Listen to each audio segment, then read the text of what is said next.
मनीषा ताई, शंकर भाऊ, मैं आपको टेम्पो नहीं दे सकता, मुझे माफ करा। असं नका ना बोलो अप्पा। अगर आप हमें टेम्पो नहीं देंगे तो हमारी सब्जियां, हमारे फल हम मंडी तक कैसे लेके जाएंगे? सब यही सड़ जाएंगी। भारी नुकसान हो जाएगा अप्पा, बर्बाद हो जाएंगे अप्पा हम। जानता हूँ शंकर भाई, क्या कर सकता हूँ। मेरे दोनों ड्राइवर कोरोना से 14 दिन के क्वारंटाइन में भर्ती है, अब कौन चलाएगा टेम्पो? चल मनीषा, अपना नसीबत खराब है। नसीब और किस्मत इंसान खुद बनाता है शंकर।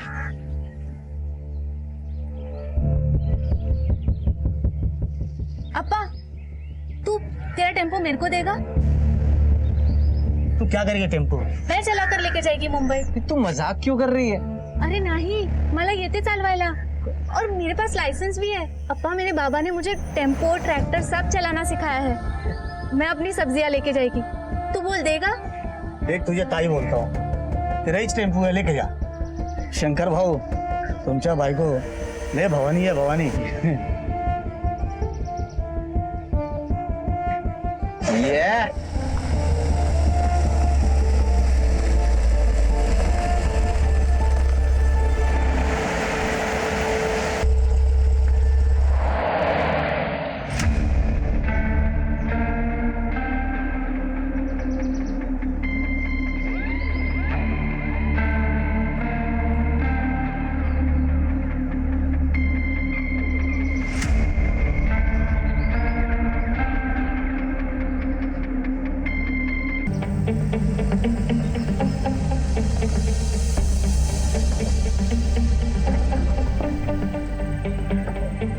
अब इसे क्या हो गया?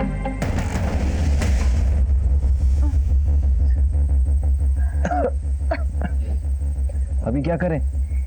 फिलहाल तो किसी की मदद लेकर हाईवे तक पहुंच जाते, किसी मैकेनिक को बुलवाकर ठीक करवा लेंगे। चलो चलो।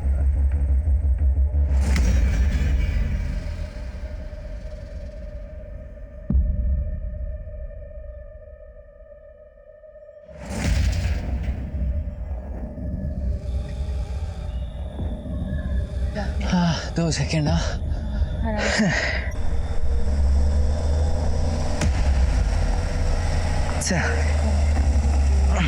धीरे धीरे। गाड़ी आई, गाड़ी खड़ी। ए भाऊ, वो हमारा टेम्पो खराब हो गया है, आगे हाईवे तक छोड़ देंगे। बैठ जाओ। चल।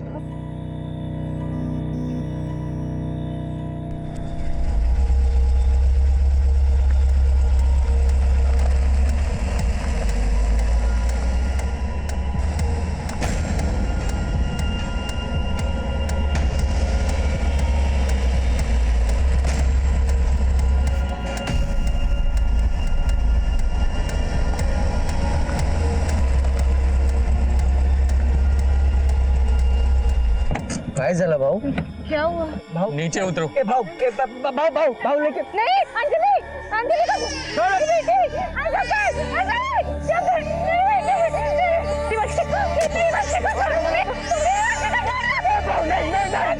पैसे ले लो, लेकिन हमारी बच्ची को छोड़ दो।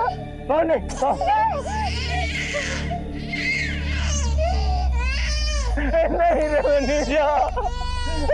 बाबू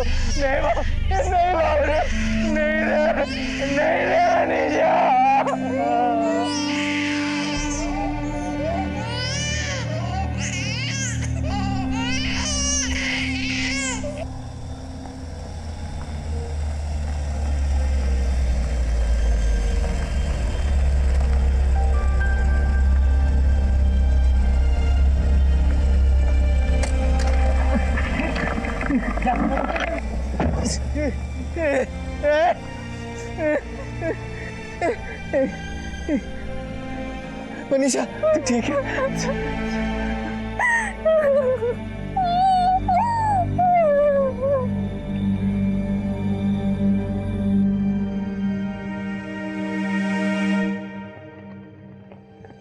अंजली, हे अंजली, अहो अहो, बघा ना, अंजलीला बहुतेक ताप आलाय। देखो ना, इसका अंग गरम लग रहा है, एक बार देखो ना। इसका अंग तो बहुत गर्म है ना? चल डॉक्टर के पास जाना चलो चलो। अरे रुको, साहब हमें अंदर जाने दीजिए, हमारे बच्चे की हालत बहुत खराब है, डॉक्टर से मिलने दीजिए। आप लोग वेट कीजिए, साहब मैं यहीं रुकता हूँ साहब, प्लीज आप वेट कीजिए प्लीज। साहब प्लीज। डॉक्टर साहब मेरे बच्चे की हालत बहुत खराब है, एक बार देख लीजिए। ठीक है, आप बच्ची को यहाँ लेटाइए, मैं देखता हूँ बेंच पे। जी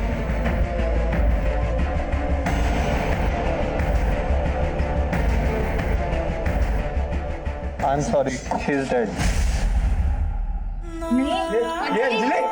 अंजलि उठ गया। अंजलि उठ रे।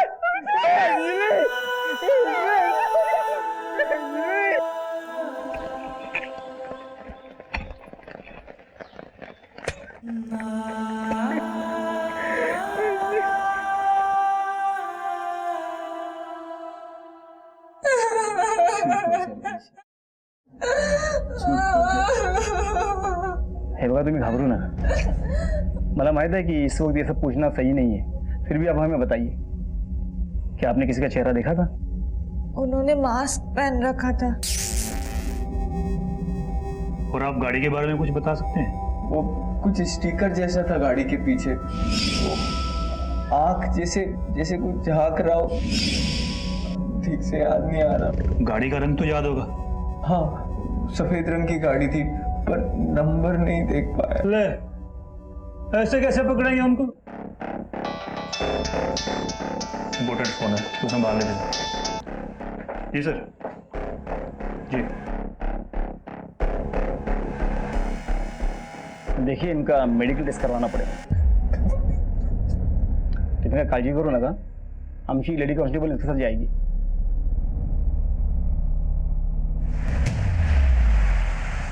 संजय, बोला। मैंने अपने फोन में आपके बचपन की डीपी लगाई है। क्यों? कितने क्यूट दिख रहे हो। मैं चाहती हूँ कि मेरा होने वाला बेबी तुम्हारे जैसा दिखे, तुम क्यूट और प्यारा। अच्छा,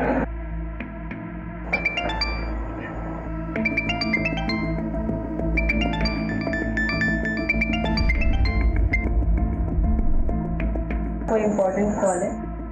तुझ्यापेक्षा काही इम्पॉर्टंट नाही, आणि आता मी माझ्या बायकोची आणि होणाऱ्या मुलाची सेवा करतो। Meetings cancel.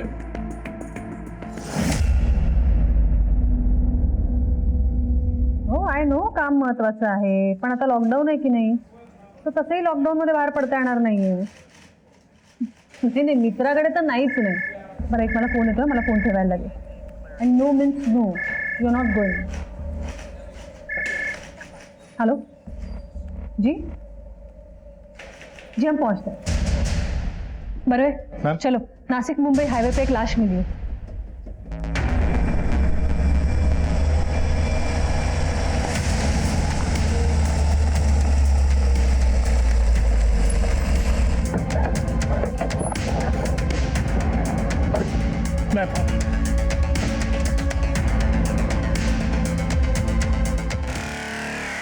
बहुत ही बुरी हालत है बॉडी की, किसी ने शायद बड़े पत्थर से वार किया है। वाघमारे जरा आजूबाजू बघा काही सापडतंय का? मैम। सगळीकडे बघा नीट। मैम। इसकी तो गर्दन भी मुड़ी हुई है। बरवे ये वार इसीलिए किया गया ताकि बॉडी की शिनाख्त ना हो सके। मैम ये देखिए, आपका अंदाजा बिल्कुल सही था मैम। फिर ताबत गया और फॉरेंसिक को भेज दो। अच्छा, ये बॉडी के जेब में कुछ आइडेंटिटी कार्ड या फिर कागज मिले? नहीं मैडम, कुछ भी नहीं मिला था, लेकिन एक गाड़ी पार्क है मैडम। बरवे बघा जरा। Yes ma'am.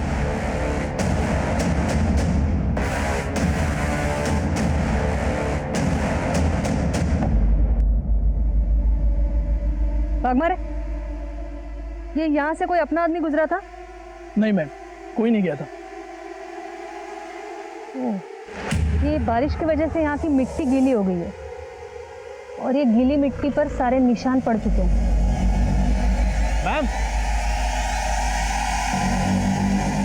मैम ये फोन मिला, फोन तो लॉक्ड है, लेकिन नोटिफिकेशन से पता चल रहा है 23 मिस कॉल। उठा। कौन बोल रहा है? मैं गौतम पवार, पॉलिटिशियन संजय मंकर का पीए हूँ। पीएसआई साहब से मेरी बात हुई थी संजय साहब के फोन से। और इन्हीं के कहने पर मैं यहाँ आया हूँ। और ये बाहर जो भीड़ लगी है वो, ये मैडम सब संजय साहब के सपोर्टर्स हैं। ये लॉकडाउन में भीड़ जमा करने की जरूरत क्या थी? मैडम इन लोगों को मुझे बुलाने की जरूरत नहीं पड़ी। ये जितने भी लोग बाहर खड़े हैं ना, ये सब संजय साहब को देवता की तरह पूछते हैं। वाघमारे, बाहेर जरा सांगा सगळ्यांना, लॉकडाऊन आहे, सोशल डिस्टन्सिंग पाळणं फर्ज आहे आम्हाला, आणि थोडं शांतपणे सांगा, प्रकरण नाजूक आहे. Yes sir. शिर्के, त्या वस्तू दाखवा त्यांना. ये चीजें पहचानते आप? जी मैडम, ये तो सब संजय साहब के ही हैं। जा तुम्हें. ये संजय मानकर कब से मिसिंग है? परेशान से। संजय मानकर की फैमिली के बारे में बताइए कुछ. मैडम संजय साहब के छोटे भाई हैं, वो पढ़ाई के लिए लंदन में हैं और संजय साहब अपने प्रेग्नेंट वाइफ के साथ यहाँ कसारा वाले घर में रहते हैं। वही उनका इलाका भी है और वो वहाँ के बहुत मशहूर नेता हैं। तो फिर उनके दुश्मन भी काफी होंगे. हाँ मैडम, वो जो एक नेता है ना बाला जोशी, वो उनसे बहुत खुन्नस रखता है। खुन्नस?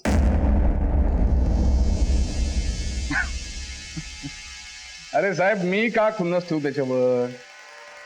हा, हे जो ये सब लोग हैं ना, वही खुन्नस रखते थे इसके ऊपर। क्योंकि ये संजय मानकर जो है नेता की खाल में भेड़िया था, क्रिमिनल था। आपने तो देखा ही होगा, जब से ये संजय मानकर चुन के आया है, आपके करप्शन रेट में, क्राइम रेट में कितनी बढ़ोतरी हुई। इसलिए जब भी ये मुझे खबर पता चली, मुझे हैरानी नहीं हुई। वो क्यों? वो क्यों? पाप का घड़ा इतना भर गया कि फूटना ही था। जिस रात संजय मानकर की मौत हुई, आप कहाँ थे? और कहाँ रहूंगा? लॉकडाउन चल रहा है, घर पे ही था। ये जोफर साहब, कहिए आपकी रिपोर्ट क्या कहती है? ऑफिसर, ऐसा लगता है कि इसके गर्दन पर किसी धारदार हथियार से वार किया गया है और एक ही बार में इसका गर्दन कटकर झुक गया है। इसका मतलब है मौत वार करने के बाद ही हो गई थी और बाद में सर पत्थर से कुचला गया. जी ऐसा ही हुआ.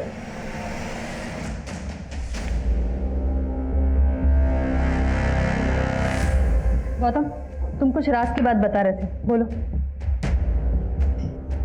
मैडम विराज के बाद जानते तो सभी, बस कोई बोलना नहीं चाहता. पता है संजय साहब जब 15 साल के थे ना, तब उनके बाबा जगन्नाथ साहब की चप्पल मरम्मत करने की दुकान थी बाजार में. उन दिनों हमारे गांव में जात पात की राजनीति अपने पूरे जोरों पर थी. एक नेता होते थे विश्वनाथ जोशी, अपने बाला जोशी के पिताजी. उन्होंने हमारे लोगों का जीना मुश्किल किया हुआ था. सरकारी नियम होने के बावजूद भी हमारे लोगों को ये ऋण समिति और सहकारी बैंकों से अपने खेती के लिए लोन मिलना मुश्किल हो गया था. बस इसी बात की शिकायत जगन्नाथ साहब ने जिला परिषद में की. माफ करना भाव, मुझे परवाह नहीं है कोई अंजाम की, न तो शिकायत वापस करने की गुंजाइश. और हाँ, मेहरबानी करके हमारे औकात की बात न करें. विश्वनाथ जोशी ने संजय साहब के पिताजी की सरेआम बेइज्जती की, जो वो बर्दाश्त नहीं कर पाए और उन्होंने खुदकुशी कर ली. फिर संजय साहब ने अपने पिताजी की मौत का बदला लेने के लिए बाला जोशी के पिताजी को मार डाला. बस उसके बाद संजय साहब 3 साल रिमांड होम में रहे. जब वो वापस आए तो हमारे लोगों ने उन्हें अपना लीडर बना दिया और वो हमारे रॉबिन हुड बन गए. बस वहीं से जोशी खानदान के पतन की शुरुआत हुई. ठाकुर, मानकर केस की फाइल आना. देखिए, हम आपकी हालत समझ सकते हैं, लेकिन इस इन्वेस्टिगेशन को आगे बढ़ाने के लिए हमारे लिए जानना बहुत जरूरी है कि आपके पति संजय मानकर जी को किसने मारा. आपको किसी को शक? सर, मुझे तो यकीन ही नहीं हो रहा, इतने अच्छे इंसान को कोई कैसे मार सकता है.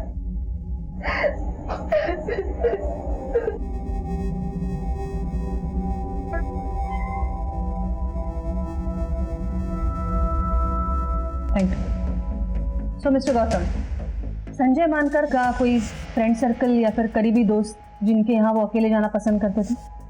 उनके 2 करीबी दोस्त थे, जिग्नेश आडवाणी और प्रफुल्ल राणा. संजय मानकर के साथ आपकी आखिरी मुलाकात कब हुई और उस शाम आप कहाँ थे जब उनका कत्ल हुआ? मैडम, हम उस रात भाभी के लिए आइसक्रीम लेने गए थे. फिर उसके बाद संजय अपने घर चला गया और मैं अपने घर. आज सुबह हम मिलने ही वाले थे. क्यों? मैडम, हमारा वो एक दोस्त है प्रफुल्ल, उसे अचानक क्वारंटाइन सेंटर जाना पड़ा. वो कोविड-19 सस्पेक्ट था. आपको शक है किसी पर? जी बिल्कुल है, बल्कि शक नहीं यकीन है. बाला जोशी नाम का एक आदमी है, उसके अलावा ये काम कोई और कर ही नहीं सकता। उसके और संजय के बीच में दुश्मनी थी।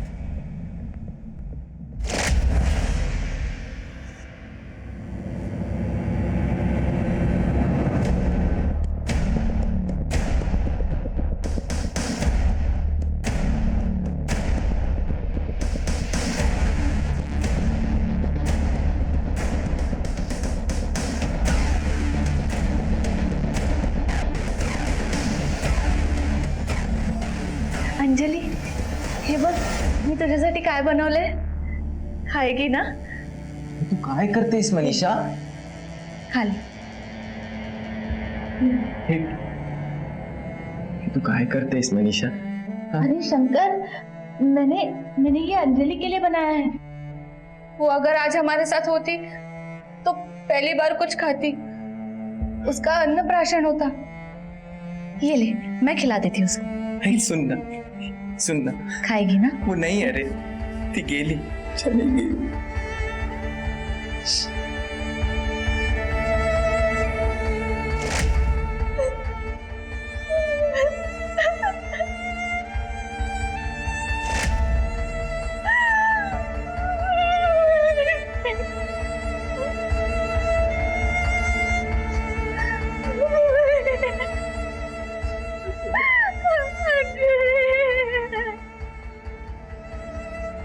हाँ सर, बिल्कुल हो जाएगा सर.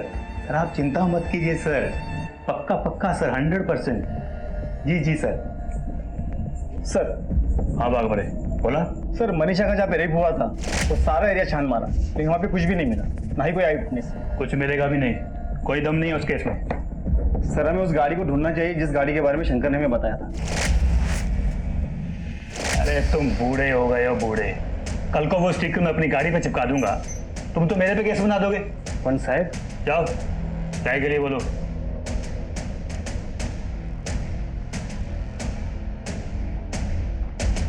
मैम, बाला जोशी के पास कत्ल करने का स्ट्रॉन्ग मोटिव है, मुझे ऐसा लगता है. वैसे मैंने पूछताछ की तो पता चला कि लॉकडाउन की वजह से वो घर पे ही था, घर से बाहर वो कहीं निकला ही नहीं.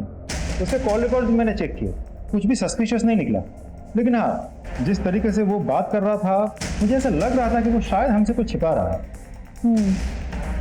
और ये संजय, उसके कॉल रिकॉर्ड से मिला है कुछ? मैम, संजय मानकर के कॉल रिकॉर्ड से एक इंटरेस्टिंग बात पता चली है. जिस शाम उसका कत्ल हुआ उससे कुछ ही देर पहले उसने एक पर्टिकुलर नंबर पे 2 बार फोन किया था, लेकिन वो नंबर उसके कॉन्टैक्ट लिस्ट में सेव नहीं था. मैंने खुद ट्राई किया, वो फोन अभी भी स्विच ऑफ आ रहा है. पर पता करो ये नंबर कहाँ से खरीदा है. जाहिर है इसी क्राइम के लिए ये नंबर खरीदा गया है. और ये बाला जोशी पे कड़ी नजर रखो, खबरियों को एक्टिवेट करो. Right ma'am.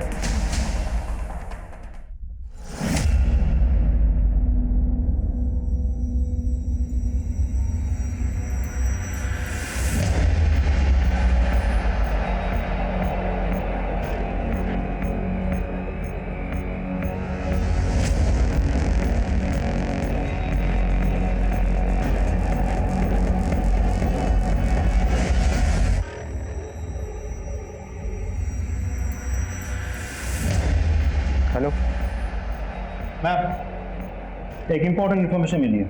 बाला जोशी ने हमसे झूठ कहा था कि वो लॉकडाउन के दौरान घर पे ही था. तो फिर ये जाता कहाँ है? अपने खास दोस्त सुदामा गांव के घर. दोनों मिलकर जम के रात को पार्टी करते हैं. सुना है सुदामा के घर पे दारू का बड़ा स्टॉक है.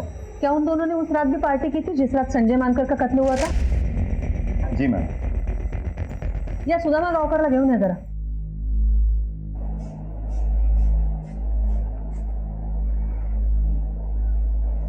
बीपी तो नॉर्मल है, बट आर यू श्योर आप इन्हें घर ले जाना चाहते हो? डोंट वरी डॉक्टर, मैं और मेरी बहन मॉम का अच्छे से ख्याल रखेंगे. God bless you my son. चलो बैठ जाओ. कैसा फील कर रहे हो मॉम? अरे तेरे रहते तो मैं हमेशा अच्छा फील करती हूँ. तू कितना ख्याल रखता है मेरा. और जिंदगी भर रखूंगा. अरे वाह, जिंदगी भर क्यों? मुझे क्या अपनी बहू से सेवा नहीं करवानी है? मैं कुछ नहीं जानती, बस अब तू शादी कर ले, समझा? हाँ माँ, कर लूंगा, पर पहले छोटी की शादी होगी फिर मेरी. बाकी बातें घर चल के करते हैं आराम से. चलो तू ना समझेगा नहीं. दोस्तों के साथ पार्टी करना गुनाह कब से हो गया? दोस्तों के साथ पार्टी करना गुनाह नहीं है, लेकिन पुलिस से झूठ बोलना गुनाह जरूर है. और यही गुनाह बाला जोशी ने किया है. तू हमें बताएगा कि बाला जोशी ने हमसे झूठ क्यों कहा था और तुम दोनों पार्टी करने के चक्कर में क्या प्लानिंग करते रहते हो? कोई प्लानिंग नहीं कर रहे थे साहब, हम तो सिर्फ दारू पीते हैं। पार्टी ना हम भी करते हैं, लेकिन हम ना पार्टी डंडों से करते हैं। सब तो तू सोचते रहे, हम अपनी पार्टी शुरू करते हैं।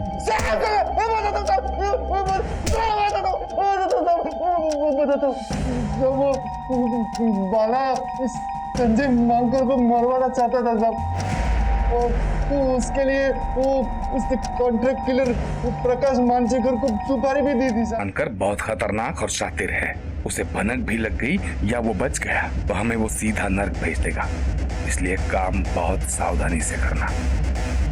वो सब में वो मेरा मोबाइल यूज करता था साहब, और ताकि उसके ऊपर कोई शक ना हो सक, इसलिए। सर नहीं मिला। मैम, बाला जोशी फरार हो गया, उसका पूरा घर छान मारा हमने, लेकिन इधर कोई नहीं है। त्याचा फोन ट्रैक करा, सबसे पूछताछ करो, उसके रिश्तेदार, जानने पहचानने वाले सबसे पूछो। उसका इस तरह भाग जाना जाहिर करता है कि उसका संजय मानकर के कत्ल में हाथ है। एक होल्ड करा, 1 मिनट। Hello, what? जी हम अभी पहुंचते हैं। बर्वे, हाईवे पे एक लाश मिली है, तुम्हें डायरेक्ट तिथे पोहोचा।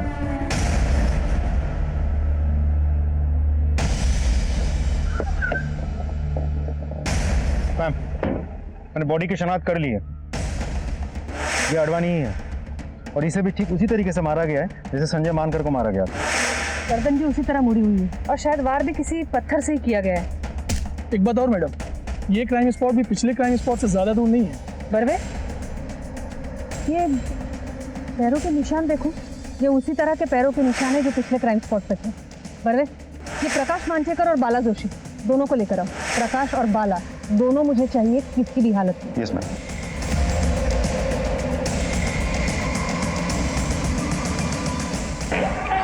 मैम,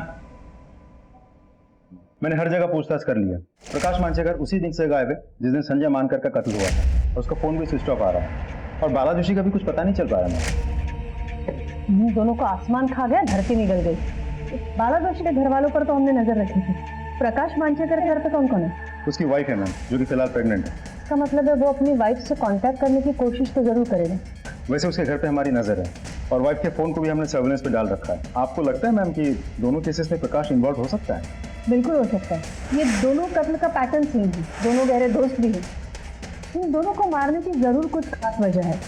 बाला जोशी और जिग्नेश अडवाणी दोनों में दुश्मनी है क्या? मैम, बाला जोशी वाले एंगल पे तो मैंने खबरियों को काम पे लगा दिया है, लेकिन मुझे एक अलग ही डिस्प्यूट के बारे में पता चला। कौन सा डिस्प्यूट? कि जिग्नेश अडवाणी का एक बहुत बड़ा रेस्टोरेंट कम होटल है हाईवे पे, उसी की जमीन पे जिग्नेश का किसी घनश्याम पुरोहित नाम के बहुत बड़े बिल्डर के साथ पिछले कुछ सालों से डिस्प्यूट चल रहा है। बड़े, ये जिग्नेश अडवाणी के डिस्प्यूट के बारे में उसके घर वालों से पता लगाना चाहिए। Yes ma'am. Let's go.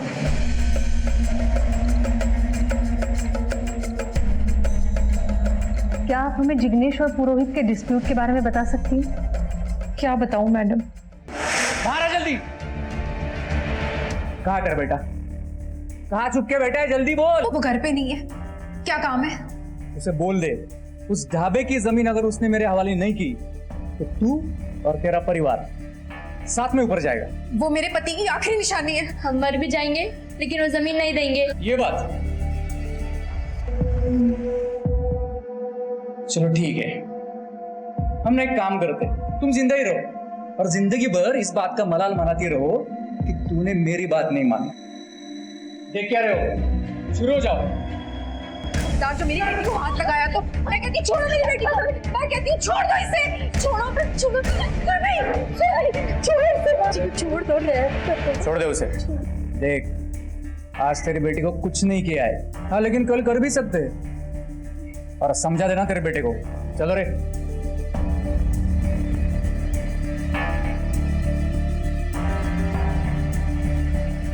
वहां वो पुरोहित, क्या हुआ? उस पुरोहित ने किया?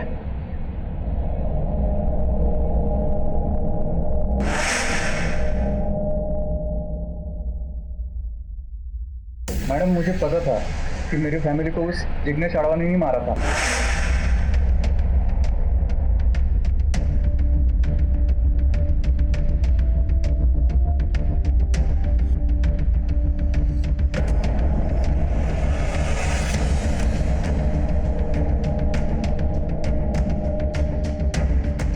लेकिन ये बात मैं दुर्भाग्य से कोर्ट में साबित नहीं कर पाया। तो तू कैसे बच गया? वो मैडम, मुझे दूध से एलर्जी है ना, तो मैंने दूध नहीं पिया और मैं बच गया। तू इतने यकीन के साथ कैसे कह सकता है कि तेरे फैमिली को जिग्नेश नहीं मारा है? हाँ, मैं नहीं मारा है तेरी फैमिली, लेकिन अफसोस ये सब जानकर भी तू कोर्ट में कुछ साबित नहीं कर पाएगा। और हाँ, एक बात और कान खोल के सुन ले, हमारी जमीन के बारे में एक बार और सोचा ना तो तुझे भी तेरी फैमिली के पास पहुंचा दूं। बस उसके बाद मैंने उस जमीन को बुला दिया और वो प्रोजेक्ट भी बंद कर दिया। इतनी जल्दी हार मान गया? अगर तेरे खिलाफ मुझे एक भी सबूत मिला तो मैं तेरी ऐसी हालत करूंगी कि अफसोस करने के लायक भी नहीं रहेगा तू। और एक बात याद रख, प्राइम सस्पेक्ट है तू हमारा।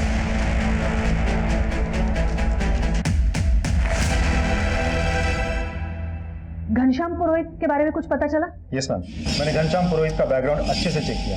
टिपिकल बिजनेसमैन है वो, धंधा छोड़ के उसको और कुछ समझ में नहीं आता। उसके कॉल रिकॉर्ड भी मैंने चेक किया, लेकिन पिछले 3-4 सालों से वो जिग्नेश से टच में ही नहीं है। और वैसे भी इन्वेस्टिगेशन में भी उसके खिलाफ कुछ सामने नहीं आया। अरे जिग्नेश को किसने मारा होगा?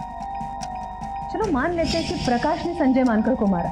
कि इस थियरी को सपोर्ट करने के लिए एक फैक्ट है कि जिस दिन कत्ल हुआ उस दिन प्रकाश का फोन लोकेशन क्राइम स्पॉट के नजदीक था, लेकिन फिर वो गायब है, उसका फोन भी ऑफ है। और जिसने उसकी सुपारी दी थी वो भी गायब है, बाला जोशी। और उसके पास तो मोटिव भी था। तो जिग्नेश से उसकी क्या दुश्मनी हो सकती है? और कॉन्ट्रैक्ट तो सिर्फ संजय मानकर को मारने का दिया था, तो ये जिग्नेश को किसने मारा? और मारने का तरीका भी बिल्कुल सेम है, वही पैरों के निशान, सब कुछ उन्हीं 2 लोगों के निशान। राइट। बरवे चलो मान लेते हैं कि एक प्रकाश है, तो फिर दूसरा कौन है? नहीं, ये घनश्याम पुरोहित को क्लीन चिट नहीं दे सकते हम, उसने भी अपने पूरी फैमिली को खोया है। इतनी आसानी नहीं तो चुप नहीं बैठेगा। दैट तो सिर्फ संजय मानकर को मारने का दिया था, तो ये जिग्नेश को किसने मारा? और मारने का तरीका भी बिल्कुल सेम है, वही पैरों के निशान, सब कुछ उन्हीं 2 लोगों के निशान। राइट। बरवे चलो मान लेते हैं कि एक प्रकाश है, तो फिर दूसरा कौन है? नहीं, ये घनश्याम पुरोहित को क्लीन चिट नहीं दे सकते हम, उसने भी अपने पूरी फैमिली को खोया है। इतनी आसानी नहीं तो चुप नहीं बैठेगा। और तुमने भी तो कहा था कि वो पक्का बिजनेसमैन है, तो हो सकता है उसने पूरे सोच समझ के साथ इन हत्याओं को अंजाम दिया हो। या फिर ये भी हो सकता है कि किसी के थ्रू ये सब करवाया हो। संजय को मारने के बाद प्रकाश को ही जिग्नेश की सुपारी दी है। और हाँ, ये जिग्नेश से रिलेटेड जितने भी लोग हैं, उसकी माँ, स्टाफ, एवरी पॉसिबल पर्सन, सबकी जानकारी निकालो, एक को भी नहीं छोड़ना। मेरे ख्याल से इन दोनों केस से रिलेटेड कोई ना कोई ऐसा सिरा है जो हमारे हाथ जरूर आएगा, जो अब तक हमारे नजर से बाहर है। राइट। एक के बाद एक 2 लोग, संजय मानकर और जिग्नेश अडवाणी का कत्ल हो चुका था, और इन हत्याओं की गुत्थी को सुलझाने के लिए पुलिस के हाथ कोई भी सिरा नहीं लगा था। जैसे जैसे पुलिस की इन्वेस्टिगेशन आगे बढ़ रही थी, पुलिस के सामने एक के बाद एक कई कड़ियां खुल रही थी। पर अब भी पुलिस का सामना एक ऐसी घटना से होने वाला था जो उनकी अब तक की इन्वेस्टिगेशन का रंग रूप ही बदल देगी। मैम, इस केस की एक बहुत ही इंपॉर्टेंट लीड हाथ लगी है। बाला जोशी की बहन घनश्याम पुरोहित की सेकंड वाइफ है। एक और खास बात पता चली है मैम, गौतम पवार पिछले कुछ महीनों से इस बाला जोशी के कांटेक्ट में था, यहाँ तक के मर्डर्स के बाद भी। और कमाल की बात तो यह है कि उसने कॉल करने के लिए अपने नहीं बल्कि अपने बीवी के फोन का इस्तेमाल किया था, ताकि हम उसे ट्रैक न कर सकें। इंटरेस्टिंग। बड़वे गौतम पवार को उठा।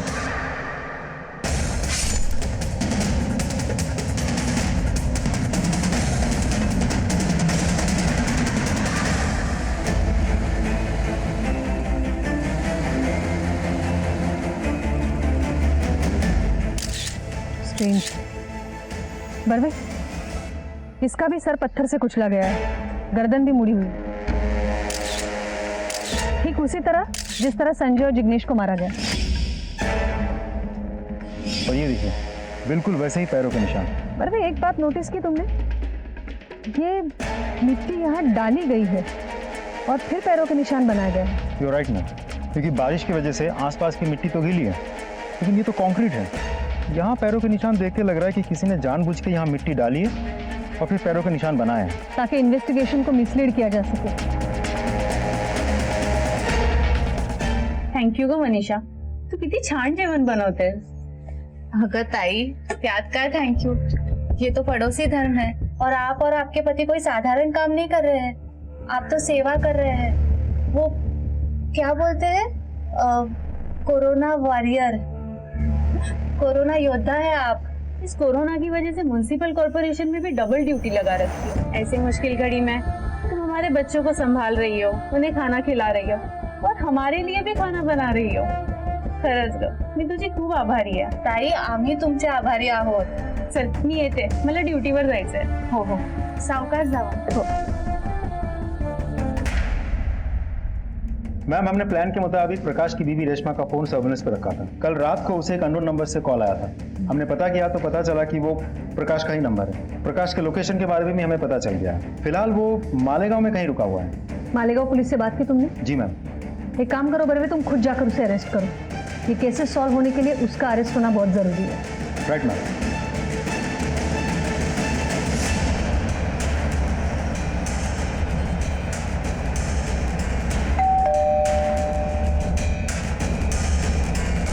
क्या मांगता है? प्रकाश मंचेकर कहां तक भागेगा? हाँ? करके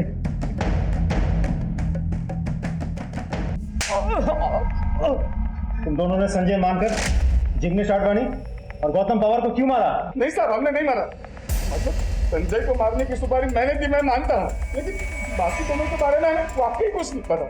मैंने संजय की सुपारी दी, इसको दी, पता ना तो बोलेगा। हाँ साहब, मैं मानता हूँ साहब कि मैंने भाव से संजय मानकर को मारने के लिए 5 लाख की सुपारी ली थी साहब, लेकिन मैंने उसको नहीं मारा साहब। आज शपथ मैं सच बोल रहा हूँ। गौतम भाव ने जब बाला भाव को संजय मानकर की लोकेशन की इंफॉर्मेशन दी तो मैं वहाँ पहुँचा था साहब, लेकिन पहले से ही संजय को किसी ने मार दिया था साहब।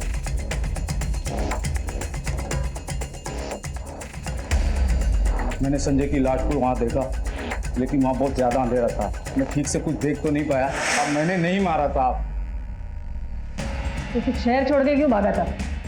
मैडम, मेरे मन में लालच आ गई थी। बाव से मुझको कुछ पैसे और लेने थे, मैं वो लेना चाहता था, इसलिए मैं भी उसी रात को यहाँ से भाग गया था। मैं तू क्यों भागा था? मैं डर गया था मैम। मतलब जब आपने सुदामा को अरेस्ट किया तो मुझे पता चल ही गया था कि एक ना एक दिन आप मुझ तक पहुंच ही जाएंगे और आपको पता चल जाएगा कि संजय की सुपारी मैंने ही की। जिग्नेश आडवाणी के कत्ल के बारे में क्या जानता है? जिग्नेश के कत्ल के बारे में तो कुछ नहीं जानता मैम, मैंने कुछ नहीं किया। ये पुरोहित तेरा रिश्तेदार है, बहनों ही है ना तेरा? हाँ, वो बहनोई तो है मैम, लेकिन वाकई मुझे कुछ नहीं पता, मैंने कुछ नहीं किया उसको। गौतम पवार तो तेरा ही जासूस था, फिर उसे क्यों मरवा दिया? मैं उसे क्यों मरवाऊँ गौतम को? गौतम तो मेरे लिए काम करता था मैम, मैं क्यों मरवाऊँ? आज शपथ मैं भी कुछ नहीं जानता। मैं तो तभी से मालेगांव में था मैडम, आप चाहे तो वहाँ के लोगों से पूछ सकते हैं। मैं वही था मैडम, मैं कहीं नहीं गया मैडम। आज शपथ मैं सच बोल रहा हूँ। मैं सर, मनीषा रेप के जो सस्पेक्ट है उनके स्केचेस रेडी हैं। अरे यार, तुम अभी तक उसी लेवल पे अटके हुए हो, इसीलिए तुम्हें अभी तक प्रमोशन नहीं मिला। तुम एक काम करो, ये फाइल लो, घर जाओ, आराम से केस सॉल्व करो। पंत साहब। अरे क्या सर? हाँ सर, जय हिंद सर। हाँ, पहुंचते हैं सर। Okay sir. नेताजी की ड्यूटी पे जाना है, इससे मिलता है प्रमोशन। ये तुम्हारे बेकार के रेप कैसे नहीं। चलो गाड़ी के लिए बोलो। अरे गाड़ी के लिए बोलो।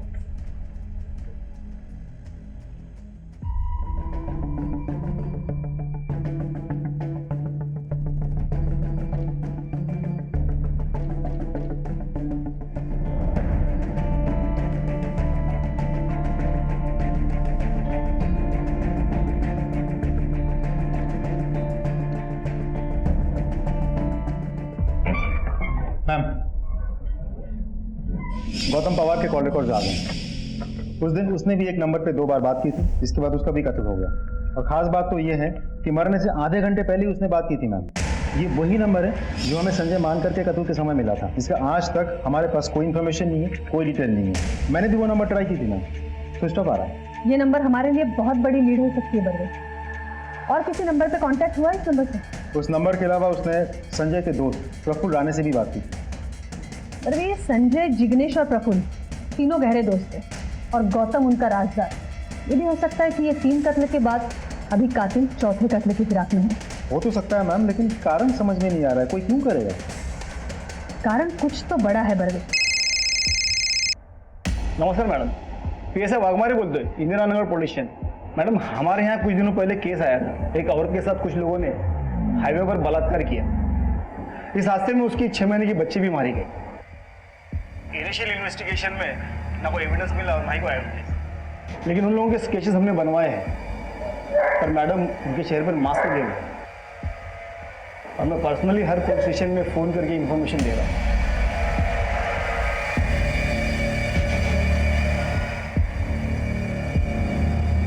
ओके, आप हमें स्केचेस भेज दीजिए। Thank you madam, thank you very much. Barve, एक काम करा, ये तीनों दोस्तों के CDR मुझे चाहिए। जी मैम। और एक बात, संजय मानकर के कत्ल से 1 महीना पहले की।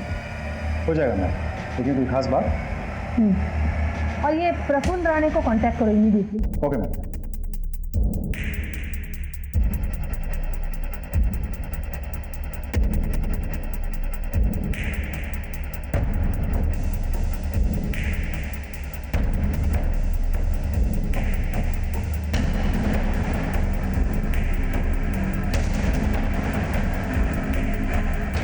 क्या प्रफुल्ल राणे क्वारंटाइन सेंटर से गायब है? कब से? सर, आज शाम को ही मैंने दवा दी थी, उसके बाद मैं कब कहाँ गायब वो कुछ पता ही नहीं। मुझे आज पूरे दिन की CCTV फुटेज चाहिए, अभी इसी वक्त।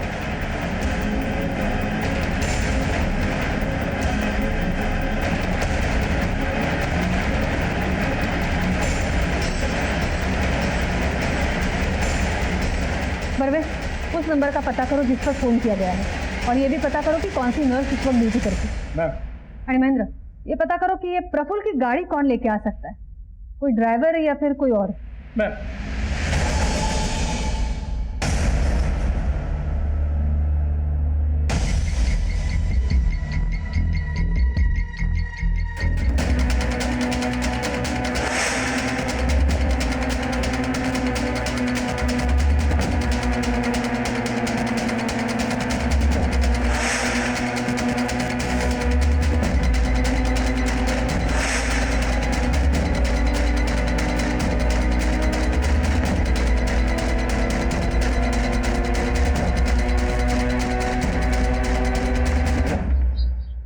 मी तर कालपासून ड्युटीवर गेलेली नाही आहे। वो एक्चुअली मुझे फूड पॉइजन हो गया है। घर का खाना खा के फूड पॉइजनिंग कैसे हो सकता है? और वैसे भी लॉकडाउन की वजह से सारे होटल्स बंद हैं। आपने खाना कहाँ से मंगवा लिया था? बाहेरून मागवलं नव्हतं, वो मेरी पड़ोसन है ना मनीषा चौहान, उसने मुझे खाना दिया था और मैंने वही खाया था। उसने आपको खाना क्यों दिया था? सब वो मेरे बच्चों की आजकल बहुत देखभाल करती है और ती त्यांना जेवायला पण घालते, लेकिन मैं मेरा और मेरे पति का खाना घर पे आके बना देती हूँ। वो तो परसों मुझे देर हो गई थी, इसलिए मनीषा ने मुझे खाना दिया था।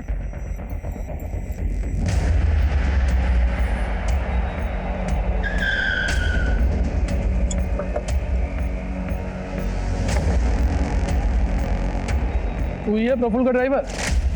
प्रफुल्ल कहाँ है? मालूम नहीं सर। तू ऐसे नहीं मालूम। बोल बोल। सर बताता हूँ सर। बोल। सर वो मैम। समझ। प्रफुल्ल का फोन ट्रैक हुआ? यस मैम, उसकी लोकेशन इस वक्त देवलाली के पास में है। कल रात में उसने अपने ड्राइवर को फोन भी किया था, जो रात के अंधेरे में क्वारंटीन सेंटर के बाद प्रफुल्ल की गाड़ी को छोड़ करके चला आया था। उसके ड्राइवर से एक बात और पता चली मैडम, उसने बताया कि प्रफुल्ल का देवलाली में एक फार्म हाउस भी है।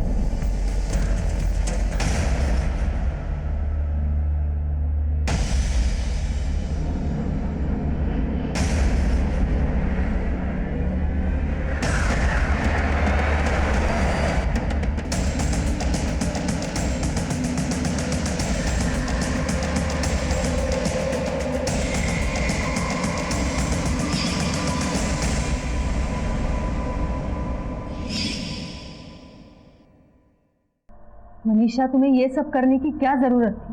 क्या तुम्हारा पुलिस डिपार्टमेंट पर भरोसा नहीं था? मैडम, उन चारों राक्षसों ने मेरा रेप किया और मेरी मासूम बच्ची, मेरी अंजलि की भी जान चली गई। हमने सोचा पुलिस हमारी मदद करेगी। बहुत बार पुलिस के दरवाजे पे खटखटाया मैडम, पर हमें न्याय नहीं मिला। हमारी उम्मीद ने जवाब दे दिया था मैडम, और इसीलिए उन चारों राक्षसों को मारने के लिए हमें कानून को अपने हाथ में लेना पड़ा।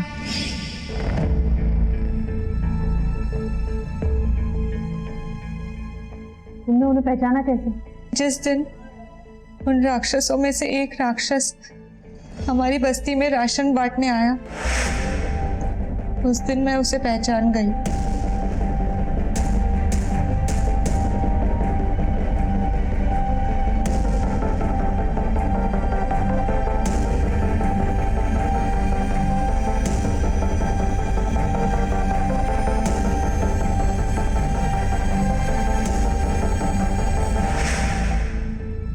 वो संजय मानकर बहुत बड़ा पॉलिटिशियन था। फिर मैंने उसे अपने झूठे प्यार के जाल में फंसाने की कोशिश की।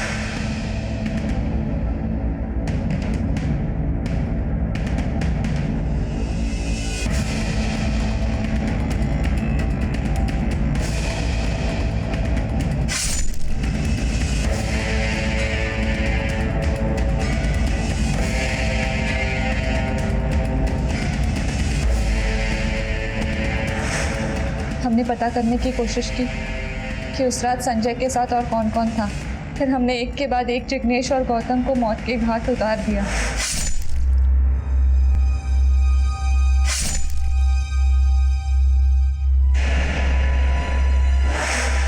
अच्छा, प्रफुल्ल बच गया, वरना हमने तो उसे भी मारने का प्लान बना लिया था। मनीषा और शंकर, इतना अफसोस हो रहा है तुम्हें देखकर।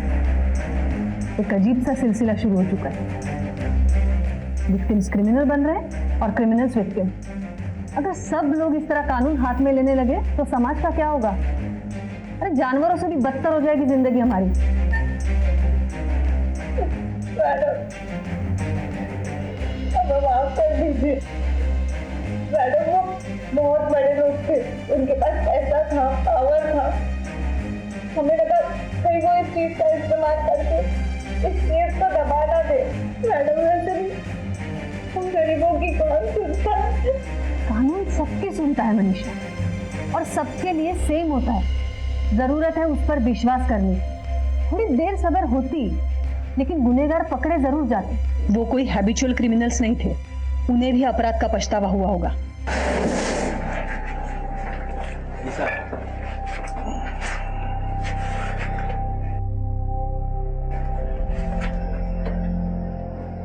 यार, कल रात जो हुआ वो अच्छा नहीं हुआ। पता नहीं क्या हो गया था, हम सब राक्षस बन गए थे। हाँ यार, हम सब राक्षस बन गए हैं। देख, मुझे भी बुरा लग रहा है, लेकिन क्या करें, बुरा सपना समझ के भूल जाते। क्या हम कभी इस गेट से बाहर निकल पाएंगे?